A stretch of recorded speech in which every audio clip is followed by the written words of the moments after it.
Olá pessoal, sejam muito bem-vindos. Neste vídeo vou explicar para vocês como criar um modelo preditivo de classificação para prever se uma compra será efetivada através do e-commerce. Vamos ver todo o processo etapa por etapa, análise exploratória, tratamento de dados, balanceamento de dados, ajuste de hiperparâmetros e muito mais. Vem comigo! Vamos direto ao ponto e já vou compartilhar minha tela com vocês. E todo esse material que eu vou apresentar, eu vou deixar disponível para download aqui na descrição do vídeo. E caso você não saiba como funciona o Machine Learning ou tem pouco conhecimento de Python, eu vou deixar também na descrição do vídeo o link dos vídeos que eu tenho no canal, onde eu falo bem em detalhes sobre o conceito do Machine Learning e também como aprender Python do zero.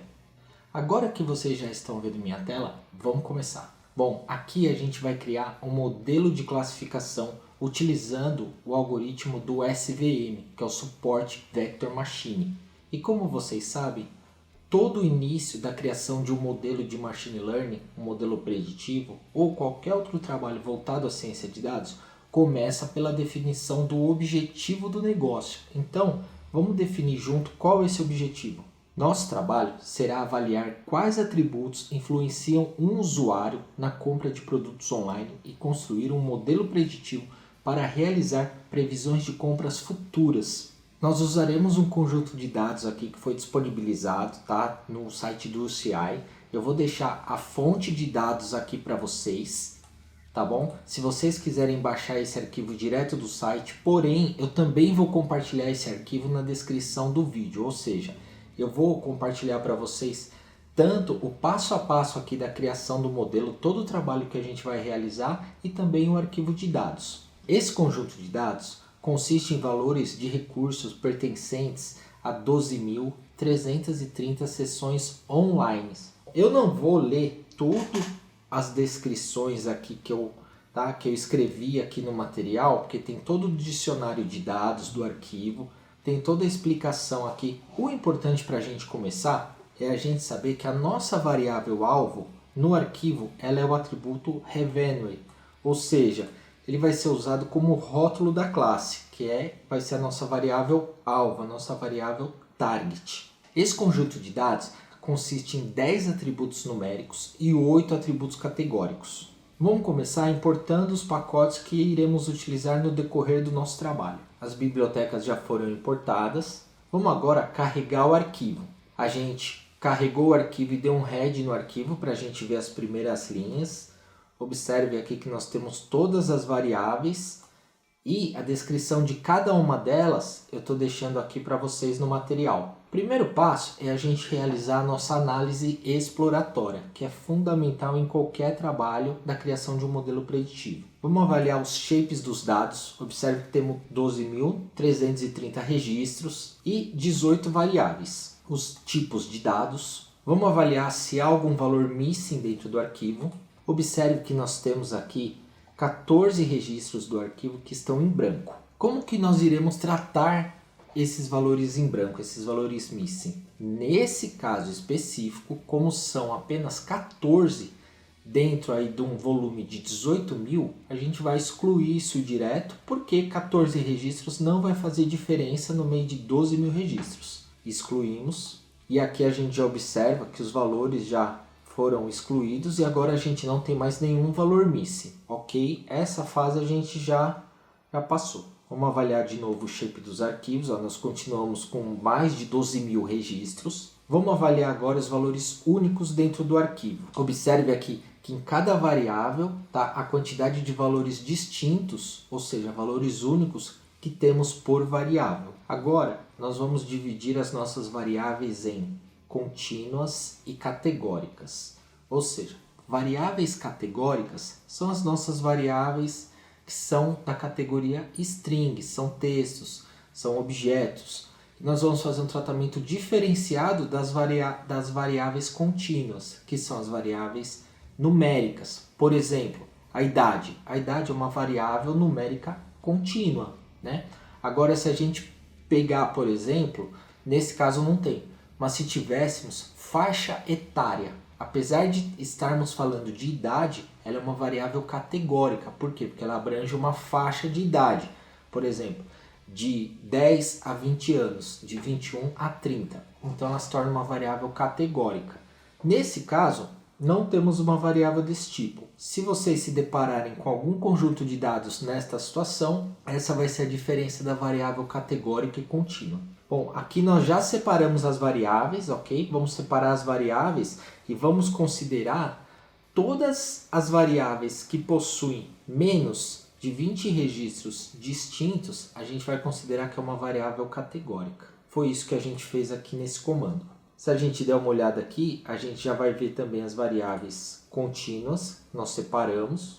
Aqui é um head das variáveis, tanto das variáveis contínuas, como das variáveis categóricas. E agora a gente vai fazer um gráfico aqui para as variáveis numéricas. Observe o que eu estou fazendo aqui. Eu estou definindo uma área aqui de plotagem, ou seja, o espaço que vão ficar ali os gráficos. E eu estou fazendo um for e estou dividindo o seguinte. Em vez de eu gerar um gráfico para cada variável, eu coloquei essas variáveis dentro de um loop for. E a cada medida que eu vou passando, eu vou exibindo ali uma variável já no formato de boxplot, num gráfico de boxplot, para a gente avaliar. E também eu estou salvando essa imagem. Para a gente salvar é super fácil, basta colocar o comando plt.saveconfig e o nome ali do arquivo que a gente quer salvar. Vamos prosseguir e observe que as variáveis contínuas parecem extremamente distorcidas. Aí a gente vai aplicar uma transformação de logaritmo para melhor visualizar esses dados. Olha só, a gente já viu em outros vídeos que no boxplot, todos esses pontinhos, essas bolinhas que estão acima da linha aqui máxima da quantidade de registros, são considerados como possíveis outliers.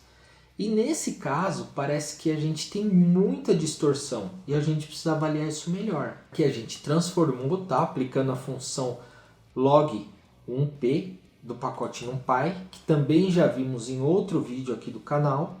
Se você quiser conhecer mais a fundo o NumPy também, eu explico em um outro vídeo. Vou deixar o link aqui também na descrição desse vídeo. Agora, depois de transformar das variáveis contínuas, a gente aplicando a função log, vamos avaliar como os gráficos ficaram, se mudou alguma coisa. Olha lá, tá vendo? Já foi um tratamento de dados que já nos ajudou a melhorar os números dessas variáveis. O que é uma correlação entre as variáveis? Ou seja, é saber qual é o relacionamento que uma variável está implicando em outra variável. Como essas variáveis têm uma relação. A correlação ela vai de 1 a menos 1, sendo que menos 1 a gente classifica isso como uma correlação forte negativa e mais 1 a gente significa como uma correlação forte positiva. E no gráfico de correlação, esse gráfico chama heatmap, como que a gente avalia isso? Simplesmente a gente observa que tanto no eixo X na horizontal como no eixo Y na vertical, nós temos as mesmas variáveis. E para a gente avaliar como essas variáveis estão relacionadas, aqui a gente tem a variação de 1 a menos 1, e a gente observa, se a gente pegar a variável administrative duration, ok? Que é essa aqui, e a gente comparar ela com a variável bounce rates, que está aqui, e se a gente seguir essa linha aqui, ó, observe que ela está roxinha aqui. E aí, pela cor, mais ou menos a gente cai aqui, ó, menos 3 de correlação entre elas. Vamos pegar uma correlação que esteja mais forte. Vamos pegar aqui, ó, então algo em torno dessa cor aqui, ó, 8, 0.8. Aqui, ó, a variável bounce rates com a variável exit rates. Elas têm uma forte correlação positiva. Agora, nós vamos visualizar os gráficos das variáveis categóricas. Então, primeiro a gente vai avaliar a variável alvo. Olha só, a gente tem lá um total de 13.000 registros dentro do arquivo. Nós temos 10.000 registros que não foi convertido a compra, ou seja, está false. E nós temos em torno ali de 2.000 registros que estão como true, ou seja, que foi convertido à venda. Tipo de visitante. Aqui a gente tem a distinção ali dos tipos de visitantes, a gente consegue observar pelos gráficos. A gente vai fazer um stake bar para avaliar como que esses gráficos estão distribuídos ali, as variáveis, cada tipo de variável, como que influencia na venda, se foi convertido em venda, se não foi. Aqui a gente tem um tipo de visitante, por exemplo, se é um visitante novo, se é um outro visitante, ou se é um visitante que está retornando àquele site. Um gráfico também de pizza, super simples para a gente avaliar. Aqui a gente pode avaliar também se a compra foi realizada final de semana ou não. Ou seja, aqui a gente verifica, ó, tá vendo? Final de semana, sim ou não. A maioria ali está como falso, ou seja, final de semana, nesse caso, não quer dizer que tem mais vendas no final de semana. Um outro gráfico de stake bar para a gente avaliar ali o final de semana. Um outro gráfico também para a gente avaliar por sistema operacional. Observe que aqui o dado ele está como 2. Né? No caso, a gente provavelmente esse número 2 é o sistema operacional Windows, que é o mais utilizado atualmente. Mas por que está assim num tal nome? Porque o arquivo de dados foi disponibilizado assim. Não tem o nome do arquivo. A gente está deduzindo que seja aqui o Windows. Mas pode ser um macOS, um Linux. A gente não sabe. Aqui um tipo de tráfego é a mesma coisa. Aqui a gente tem os números. Mas aqui, por exemplo, se a gente estivesse avaliando os dados de um e-commerce, da empresa que a gente trabalha, a gente ia ter aqui os tipos de tráfego, ou seja, se é um tráfego orgânico, se é um tráfego pago, se esse tráfego veio do Facebook, do Instagram, do LinkedIn, do YouTube. E aqui, para a gente finalizar nossa análise exploratória, mais um gráfico por tipo de tráfego, só que no formato de stake bar, que é esse formato que ele mostra aqui por cada tipo de tráfego, se ele vai mostrar se houve conversão ou não conversão. Observe que aqui, nos parâmetros dos gráficos, a gente passa a variável que a gente quer comparar com a nossa variável alvo, ou seja, que é se houve a conversão ou não. Antes da gente finalizar a nossa fase de análise exploratória, eu quero chamar a atenção de vocês e mostrar um detalhe aqui que é algo muito importante que a gente vai precisar fazer um tratamento nesses dados. Eu vou voltar aqui lá para o início. Tá vendo aqui, ó, quando a gente fez aqui um gráfico para a gente verificar como estão distribuídos os registros na quantidade de registros que temos que a venda foi convertida e que a venda não foi convertida? Observe que a gente tem um volume bem maior aqui de casos que não foram convertidos. Essa variável, ou seja, todo o nosso conjunto de dados, a gente precisa deixar ele balanceado. O que significa? Não precisa ser exatamente igual, mas a gente precisa ter uma quantidade próxima ali de registros com conversão e não conversão. Ou seja, que a nossa variável alvo, que é a revenue, tenha mais ou menos a mesma quantidade entre sim e não. Por que isso?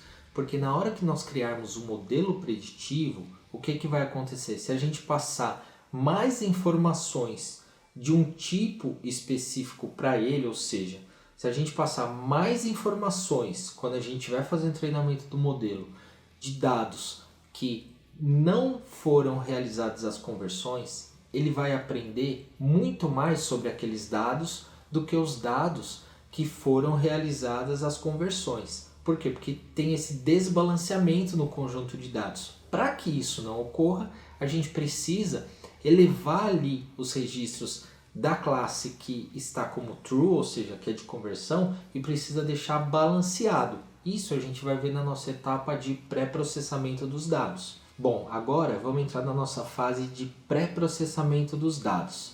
Vamos olhar de novo lá no nosso head do arquivo e vamos criar o encoder. O que é o encoder? São as variáveis dummies, ou seja, as variáveis one hot encode. No vídeo que eu fiz sobre regressão linear, eu dei um exemplo e dei uma explicação também bem detalhada do que são as variáveis one hot encode. Mas em resumo, o que é isso? São variáveis categóricas que elas estão como um texto, a gente aplica essa função para que essa variável ela se torne um número. Por quê?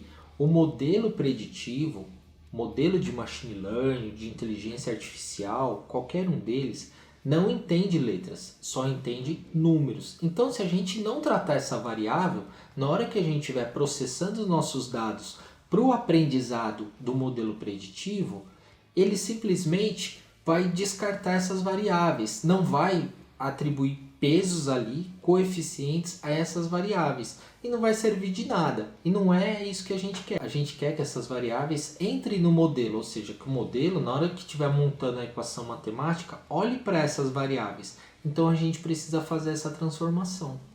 Transformamos aqui já criamos, é super rápido, por quê?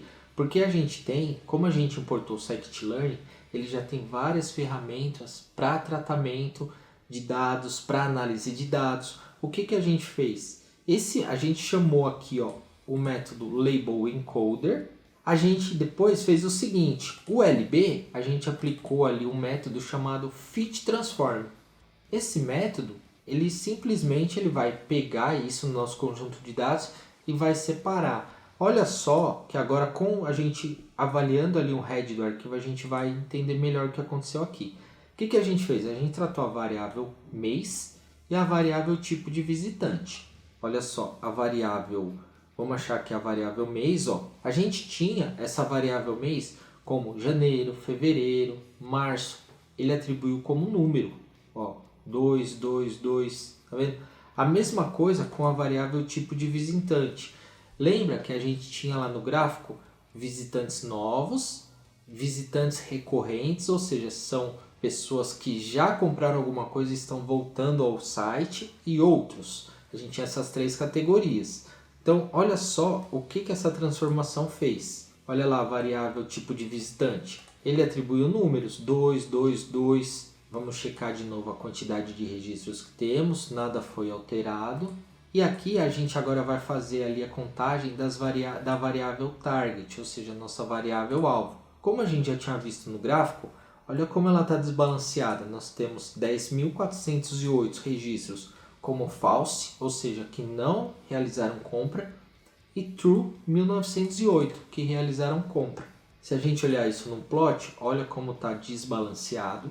Aqui a gente vai fazer agora a separação das variáveis de entrada e das variáveis de saída. Ou seja, aqui são variáveis explicativas, variáveis de entrada, atributos de entrada, ou seja, são chamados de vários nomes aí. Mas o que a gente tem que ter em mente é o seguinte, a gente tem a variável alvo e a gente separa das outras variáveis. Separamos já a variável tanto de entrada como de saída, que é a variável alvo.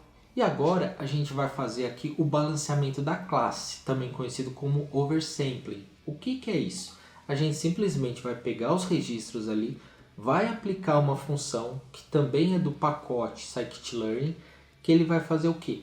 Ele vai aumentar os registros, tá? De forma coerente, olhando para os outros dados, para que isso fique balanceado. Ou seja, essa função ela não vai simplesmente pegar os arquivos ali e vai duplicando informações até chegar na mesma quantidade. Essa função ela olha ali todos os números do arquivo e estatisticamente ela faz ali uma relação entre os números e aí ela gera novos dados. Já foi aplicada a função, ela é super rápida. A função é essa função aqui, o smooth do pacote imblearning oversampling smooth. A gente precisa importar aqui essas duas funções. Quando você for chamar essas funções aqui da sua máquina, se apresentar algum erro, eu deixei aqui em cima uma explicação do que você precisa fazer e qual pacote instalar e atualizar para que não gere o erro. Agora vamos dar uma olhada nas variáveis alvo. Como que ficou? Olha só o gráfico, está balanceado. Olha que legal. Agora, quando eu passar essa informação para o modelo preditivo, ele vai aprender por igual ali a montar a equação matemática. Por quê? Porque os dados estão balanceados. Aqui a gente está agora vendo o nosso shape ali dos dados. E agora, pessoal, como a gente balanceou os dados, consequentemente a gente ganhou mais alguns registros aqui. Tá? Isso é normal. Por quê? Porque a gente igualou ali a quantidade de variáveis tanto verdadeiras como falsas, ou seja, a variável de saída revenue, ela ficou então balanceada com cerca de 10 mil registros true e 10 mil registros falsos. Agora a gente vai atribuir a uma variável x e uma variável y os dados ali que nós temos já balanceados. E por que eu estou pegando só 1000 registros aqui? É para o treinamento do modelo ficar mais rápido, tá? Para não se estender tanto. Mas quando vocês forem fazer aí, não precisa fazer esse comando aqui. Executa somente esses dois aqui, ó, x igual a x underline res e y igual a y underline res. Que aí vocês vão fazer o treinamento do modelo com todos os dados. Só que vai demorar em torno de 50 minutos, ok? E agora, pessoal, a gente vai dividir os dados em dados de treino e dados de teste. Para que a gente divide os dados em dados de treino e de teste? Porque quando a gente vai criar um modelo, ou seja, criar e treinar um modelo preditivo, a gente passa para ele cerca de 60% a 70% dos nossos dados, a gente vai passar as variáveis tanto de entrada como a variável de saída. Por quê? Ele vai fazer essa análise, vai começar a montar essa função matemática que ele vai olhar para as variáveis de entrada e vai ver o resultado de saída, se é true ou false, ou seja, se é 0 ou se é 1. E automaticamente ele vai montando ali a equação matemática, ou seja, ele vai aprendendo com aquilo, porque ele está vendo os dados que teve de entrada e o que gerou de saída. Então ele vai aprendendo. E aí, os dados de teste a gente separa porque depois que o modelo estiver treinado, a gente simplesmente passa para ele somente as variáveis de entrada. Aí ele vai gerar as variáveis de saída. E a gente compara com esses nossos dados de teste que temos para avaliar. Ó, o aprendizado do modelo tá legal, ele acertou, a acurácia dele foi boa. Então a gente vai usar a função train-test-split, tá? Que é do scikit-learn também. Simplesmente a gente passa para ela aqui os parâmetros, tá? O parâmetro test size significa que a gente está falando o que? Olha, eu quero que 30%, 0.3, seja dados de teste. Automaticamente 70% serão dados de treino. E o parâmetro random state 42, aqui poderia ser qualquer número. Eu deixei 42 porque se vocês, quando forem executar aí na máquina de vocês, colocarem também esse parâmetro random state 42, ele vai gerar o mesmo dado de amostra ali que ele separou para mim, aqui no meu arquivo, ele vai separar para você. Ele não vai misturar. Se você abrir isso e olhar, vai estar igualzinho. Isso eu deixei só para quando você for fazer o treinamento aí na sua máquina, você poder comparar com o vídeo e avaliar se realmente está igual. Bom, agora a gente vai criar nosso modelo. Nós vamos criar 4 modelos. Nós vamos criar um modelo com kernel linear, vamos mexer em ajustes de hiperparâmetros, vamos fazer a escala dos dados, ou seja, a gente vai ter ali 4 modelos treinados e testados e no final a gente vai avaliar qual foi melhor. Mas antes da gente prosseguir, eu quero dizer para você que esse meu canal é novo aqui no YouTube e o meu objetivo é toda segunda, quarta e sexta postar vídeos novos que possam agregar valor para você. Então, se você puder me ajudar deixando o seu like e se inscrevendo aqui no meu canal, eu vou ficar muito agradecido. Vamos lá, aqui a gente já criou um modelo e aqui a gente vai agora treinar o modelo. Então, como que a gente vai treinar esse modelo? A gente vai chamar ali o modelo que a gente criou. Aqui a gente criou um modelo. Aqui a gente está chamando o modelo para o treinamento.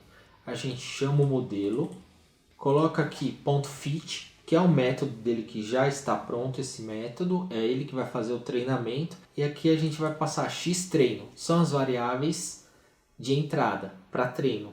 E y-treino, é a variável alvo de treino. Com isso, a gente vai startar ele aqui e ele vai começar a aprender. Vai começar a criar e treinar o modelo preditivo. Eu coloquei aqui start time.time e end time.time só para depois poder calcular e ver o tempo que esse modelo demorou para ser treinado. Agora que o modelo já foi treinado, observe que ele demorou 105 segundos para fazer o treinamento do modelo. Com aquela quantidade total de registros, ele vai demorar em torno de 50 minutos. Vamos prosseguir. Agora a gente vai fazer as previsões. Para fazer as previsões, a gente faz o seguinte, nós já temos o modelo treinado, ele já aprendeu com os nossos dados. Só que a gente vai fazer o que? A gente vai passar para ele agora aquela massa de dados que nós separamos para teste. Tá? Então aqui ó, a gente vai chamar o modelo de novo e vai pedir para ele fazer o predict, ou seja, as previsões. Já geramos aqui as previsões e agora a gente vai avaliar esse modelo. Como que a gente avalia? A gente passou as variáveis de entrada e a gente vai ver as variáveis que ele gerou de saída. E vamos passar isso nas funções de acurácia, de F1 Score, que automaticamente ele compara isso e dá o acerto para a gente. Então olha só, métricas de teste. Modelo SVM, versão 1, kernel linear, precisão 0.52. O importante é a gente olhar aqui, ó, a acurácia. A acurácia do modelo é 0.94. Quer dizer o quê? Que ele acertou 94%, ou seja, de 100 registros que ele olhou, ele acertou 94. Agora a gente vai fazer o seguinte, a gente vai padronizar os dados, ou seja, a gente vai deixar os dados na mesma escala. Por quê? Alguns algoritmos de modelo preditivo, eles performam melhor quando os dados estão na mesma escala. O que seria isso? Vamos supor que a gente tem uma variável de salário. Então eu tenho a variável lá que tem um salário de 10 mil e uma que tem um salário de 800 reais. Os dados eles não estão na mesma escala. Quando a gente transforma isso na mesma escala, ele vai ficar 0.00020, o outro vai ficar 0.00, porém vai ter a mesma quantidade ali de casas decimais, eles vão ter a mesma escala. E alguns modelos eles performam melhor quando os dados estão na mesma escala. A gente não sabe se aqui vai ter diferença ou não, por isso que a gente vai gerar e fazer novos treinos e novos testes. Então olha só, aqui a gente vai utilizar já a função pronta também do scikit-learn. É só executar esse comando que ele já vai normalizar os dados. Aqui eu deixo uma explicação, tá, sobre a função. Aqui a gente vai olhar os dados como estão padronizados ali. E vamos criar agora o segundo modelo. E agora a gente vai treinar o segundo modelo. Observe o seguinte detalhe. A gente já clicou e ele já treinou. Viu que com os dados na mesma escala foi muito mais rápido o treinamento, sendo os mesmos dados? Olha só, 0.01 segundo. E sem os dados estarem na mesma escala, demorou 1 minuto e meio. Aqui a gente vai fazer as previsões, vamos exibir as previsões. E aqui nós vamos gerar agora o terceiro modelo e vamos passar vários parâmetros para ele. E ele vai avaliar qual parâmetro que vai ficar melhor e vai mostrar isso pra gente. O que eu fiz aqui então? Aqui eu vou criar o terceiro modelo, eu vou mudar o kernel dele. Os valores aqui eu vou criar um range de parâmetros, um grid com esses hiperparâmetros e vou executar a criação do modelo. Como a gente já tratou os dados e já deixou eles padronizados, agora é super mais rápido para fazer o treinamento do modelo. Olha só, aqui ele já encontrou pra gente os parâmetros ideais são esses aqui e fez o treinamento também já com esses parâmetros e teve uma acurácia de treinamento de 94,86. Agora a gente vai fazer as previsões. Olha só, 95%, ou seja, a gente já teve 1% a mais de acurácia, ou seja, de precisão do nosso modelo. E agora a gente vai criar o quarto modelo, mudando o kernel dele e também achando os hiperparâmetros ali que serão melhores para esse treinamento do modelo. Prontinho, previsões. Vamos avaliar as métricas agora. Olha lá, as métricas de teste, 94%, ou seja, já não foi tão bom quanto o terceiro modelo. E aqui, por último, a gente simplesmente vai concatenar ali, porque a gente jogou esses resultados dentro de um dicionário aqui do Python. Agora a gente cria um resumo e exibe esses dicionários. Olha só, então agora a gente vê aqui e avalia os nossos 4 modelos de uma forma mais fácil de visualizar. Se a gente for olhar direto a acurácia desses modelos, o terceiro modelo e o segundo foram os modelos que tiveram uma melhor performance, que acertaram mais. Acertou uma pequena diferença, um pequeno percentual ali a mais, mas já é uma diferença. Que aqui a gente fez com poucos dados. Com o volume de dados maior, você vai ver que as diferenças serão um pouco maiores também. E aqui, pessoal, eu vou deixar para vocês também o material da documentação do scikit-learn, é bem bacana. Aqui ele fala tudo como funciona cada parâmetro, como que a gente pode fazer para testar, para revisar, para fazer treinamentos dos modelos, o que cada parâmetro ali vai mexer em cada ponto. É bem legal a documentação, é bem completa. E se você ficou com alguma dúvida sobre os pontos que eu mencionei neste vídeo, ou se eu tiver alguma sugestão de algum assunto que também gostaria de saber mais, por favor, escreva aqui nos comentários que eu vou te responder o mais rápido possível. Muito obrigado e até o próximo vídeo.